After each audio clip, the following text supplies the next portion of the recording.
बिस्मिल्लाहिर्रहमानिर्रहीम। अस्सलाम वालेकुम नाज़रीन, मैं हूं अहमद फवाद और आप देखते हैं मुझे मेरे यूट्यूब चैनल और फेसबुक पेज पर। नाज़रीन, दो तीन बड़ी अहम खबरों के साथ आज की इस व्लॉग में आपकी खिदमत में हाजिर हुआ हूं। एक तो मिफ्ता इस्माइल साहब, मौजूदा इम्पोर्टेड हुकूमत के इम्पोर्टेड वज़ीर ख़जाना साहब जो हैं वो इस वक्त कागज़ों में मुकम्मल तौर पर फारिग हो चुके हैं। एक तो इस हवाले से कुछ तफसीलात आपको बताऊँगा। न्यूट्रल्स की जानिब से बिल आखिर कप्तान से जो मदद है वो मांग ली गई है। इमरान खान साहब जो हैं वो अगली टर्म के लिए भी उनका इंतखाब हो चुका है। इस हवाले से कुछ अहम और एक्सक्लूसिव डिटेल्स हैं जो कि आज के इस व्लॉग में मैं आपके सामने रखने जा रहा हूं।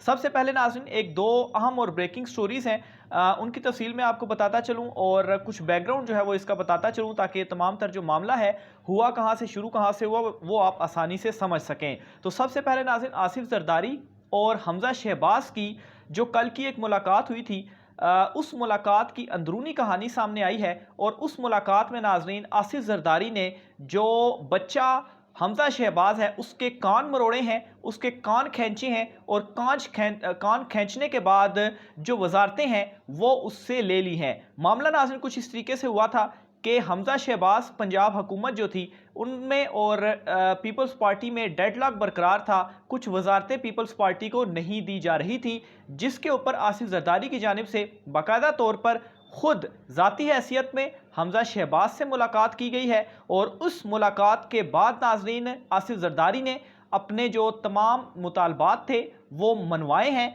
और ज़राए के मुताबिक नाजरीन, पाँच जो है वो पीपल्स पार्टी को पंजाब में वजारतें दी जाएंगी, जबकि दो मुशीर और दो मुआवने खसूसी जो हैं वो भी उनके होंगे। और इसके अलावा ज़राए के मुताबिक पीपल्स पार्टी को नाजरीन जो वजारतें दी जा रही हैं उसमें एक तो महकमा ज़राअत जो है, ये बड़ी अहम एक वजारत है और रवां हफ्ते ही इस वजारत का जो हल्फ है वो उठाए जाने का इम्कान है। तो ये इसकी अंदरूनी कहानी है। इस हवाले से मैंने कल भी आपको खबर दी थी कि इस मामले के ऊपर जो डेडलॉक बरकरार था उसमें आसिफ जरदारी जो हैं उन्होंने मुलाकात की, लेकिन मज़ीद तफसीलात जो हैं वो उसकी सामने आ गई हैं, ये भी मैंने आप तक पहुँचा दी।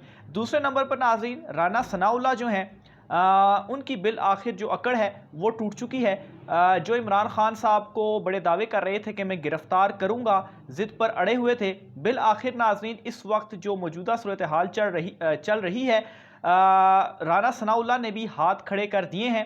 और बाकायदा तौर पर उनकी जानिब से भी ये कहा गया है कि एक इंटरव्यू देते हुए उनकी जानिब से ये कहा गया है कि वो इमरान खान साहब को जो है वो उसमें उन्होंने इंतखाबात पर बातचीत के लिए पेशकश की है।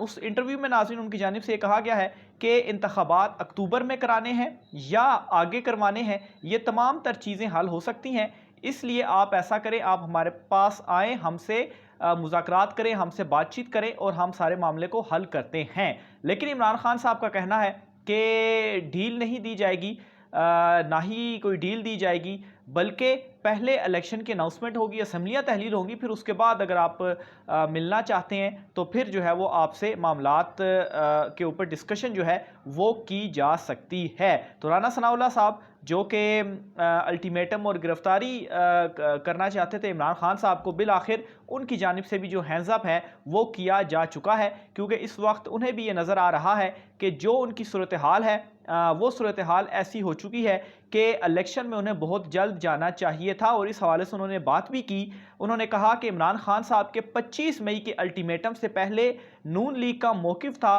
कि पेट्रोल महंगा करने के बजाय इलेक्शन में चले जाएं, लेकिन इमरान खान साहब ने जो लॉन्ग मार्च का ऐलान कर दिया और लॉन्ग मार्च ले आए, उसकी वजह से हम इलेक्शन हमने अनाउंस नहीं किए। और उस वक्त हमने आकर दिखाई कि हम जो है वो डट गए हैं, लेकिन उसके बाद जब मुश्किल फ़ैसले करने पड़े तो अब जो है वो हम भीगी बिल्ली बन चुके हैं। तो ये राना सनाउल्लाह साहब का एक इंटरव्यू में उनकी जानिब से डिस्कशन थी जो कि मैंने आपके सामने रख दी है। तीसरे नंबर पर नाज़रीन, इस वक्त जो मौजूदा इम्पोर्टेड हुकूमत है ये बहुत सारी पॉलिसीज़ ऐसी हैं जो कि इमरान खान साहब की कॉपी कर रहे हैं। उनमें एक पॉलिसी ऐसी है, क्योंकि इनको इस वक्त कुछ समझ नहीं लग रही, जो इनके इम्पोर्टेड वज़ीर ख़जाना है, फ़ारिग तरीन वज़ीर ख़जाना फजूल किस्म के, जो कि बड़ी बातें करते थे कि पेट्रोल इमरान खान साहब जो है जब उन्होंने रिलीफ दिया हुआ था तो कहते थे कि 100 रुपये 70 रुपये कुछ इस तरह से कि पेट्रोल को कम किया जाए, और ख़ुद आकर आप कहते हैं कि 250 से भी ऊपर जाएगा। एक तो ये तजवीज़ सामने आई है कि जो वफाकी बजट अभी पेश किया जा रहा है, ग़ालिबन 15 जून को पेश किया जाएगा। इस वफाकी बजट में जो इमरान खान साहब का सेहत सहूलत प्रोग्राम है उसको जारी रखने की एक जो तजवीज़ है वो सामने आई है। इसके अलावा इस बजट में कुछ इमरान खान साहब की चीज़ें हैं जिनको मज़ीद कंटिन्यू भी किया जाएगा, क्योंकि मौजूदा इस इम्पोर्टेड हुकूमत की कोई भी प्लानिंग नहीं थी। आगे चलकर नाज़रीन, इमरान खान साहब के अहम खिलाड़ी शौकत तरीन साहब के हवाले से एक बड़ी ब्रेकिंग न्यूज़ आपको मैं देता चलूँ। शौकत तरीन साहब की जानिब से ये बड़ा एक अहम इंकशाफ किया गया है कि न्यूट्रल्स की जानिब से या मुक़्तदर हलकों की जानिब से, और मुक़्तदर हलके जो हैं वो इस्टेब्लिशमेंट के हवाले से इस्तेमाल किया जाता है, इशारतन मुक़्तदर हलके या न्यूट्रल का लफ्ज़ जो है वो इस्तेमाल किया जाता है। उनकी जानिब से शौकत तरीन साहब को बुलाया गया और इनसे एक चीज़ पहले पूछी गई कि जो IMF से डील होगी वो डील उनसे किस तरीके से करनी चाहिए, तो उन्होंने कुछ उस हवाले से कुछ चीज़ें उनके सामने रखी। फिर उसके बाद उनकी जानिब से ये कहा गया, ताकतवर हलकों की जानिब से शौकत तरीन साहब को, कि ये मिफ्ता इस्माइल साहब हैं, इनकी जो मदद है वो आप कर दें क्योंकि इनसे मामलात संभल नहीं रहे। तो शौकत तरीन साहब ने कहा क्योंकि इन्होंने हमारी हुकूमत को जो है वो एक जो रिजीम चेंज वाला सारा मामला था इनके कंधे के ऊपर, और इन्होंने हमें हटाया, और इस वजह से मैं इनकी जो मदद है वो नहीं करूँगा। अगर कोई और होता है, कोई और हुकूमत होती या कोई निगरान सेटअप होता या कुछ भी इस तरह का सिलसिला होता तो उनके लिए वो ज़रूर मदद करते, लेकिन इनके लिए वो मदद नहीं करेंगे। और यूँ नाज़रीन, इन्होंने अपनी जो हार है वो ख़ुद ही मानी है। और मैं आपको ये बता दूं, इस वक्त अहम हलकों में भी बहुत तरफ से जो दबाव है वो बढ़ता जा रहा है। मैंने एक व्लॉग में इसकी भी तफसीलात आपके सामने रखेंगी। जो लोग मुझे रेगुलर सुनते हैं, एक तो अवाम की तरफ से, एक उनके अंदर से एक माशी दबाव भी जो है वो बढ़ता जा रहा है। तो तमाम तर चीज़ें इस वक्त आउट ऑफ कंट्रोल होती जा रही हैं। यहाँ तक कि नाज़रीन, इस वक्त कुछ इंडिकेटर्स जो हैं वो भी दिखाई दे रहे हैं कि मामलात इलेक्शन की तरफ जा रहे हैं।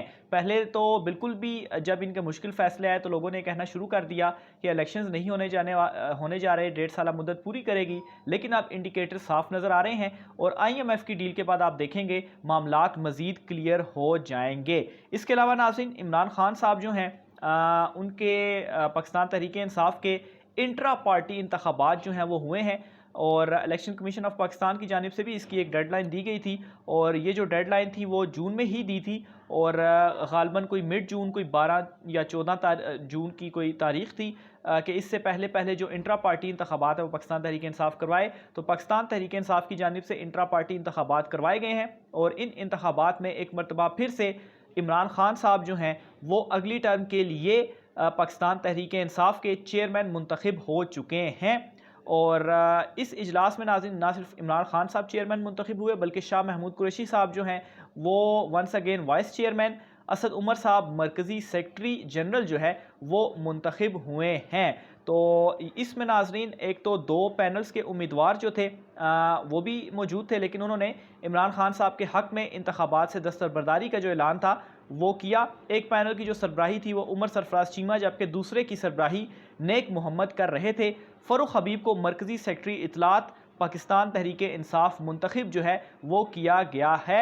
और दोबारा इमरान खान साहब को मुंतखब करने के बाद ये ऐलान किया गया कि इमरान खान साहब चेयरमैन पाकिस्तान तहरीक इंसाफ दोबारा मुंतखब हो चुके हैं, बल्कि अब ये दोबारा वज़ीर-ए-आज़म पाकिस्तान भी बनेंगे। और इस वक्त जो हालात हैं, जिस तरीके से मौजूदा जो इम्पोर्टेड हुकूमत है वो लगता तो यूँ ही है कि वो इस वक्त जाना चाहते हैं, भरपूर उनकी कोशिश है, लेकिन गन पॉइंट के ऊपर उनसे जो एक हुकूमत करवाई जा रही थी वो गन भी अब उनसे आहिस्ता आहिस्ता हटती जा रही है। आसिफ जरदारी खूब मज़े ले रहे हैं तमाम तर मामलात के, और वो ये चाहते हैं कि चीज़ों को कंटिन्यू किया जाए ताकि मुस्लिम लीग नून मज़ीद गंदी हो, क्योंकि सारी लान तान जो है वो इस वक्त अगर की भी जा रही है तो वो मुस्लिम लीग नून के ऊपर की जा रही है, और पीपल्स पार्टी जो है वो बड़े आराम से पीछे बैठी हुई है। बिलावल भुट्टो साहब जो कि वज़ीर ख़ारजा हैं, वो उनको पता नहीं, बिल्कुल वो गुमशुदा हो चुके हैं, बैरूनी दौरे के ऊपर गए थे और अभी तक उनका जो बैरूनी दौरा है वो ख़त्म नहीं हुआ। तो ये नाज़रीन आज का व्लॉग था। अपनी राय का इज़हार कमेंट बॉक्स में कीजिएगा। मज़ीद तफ़सीलात भी आपके साथ शेयर करता रहूँगा। आज के व्लॉग से मुझे इजाज़त दीजिए।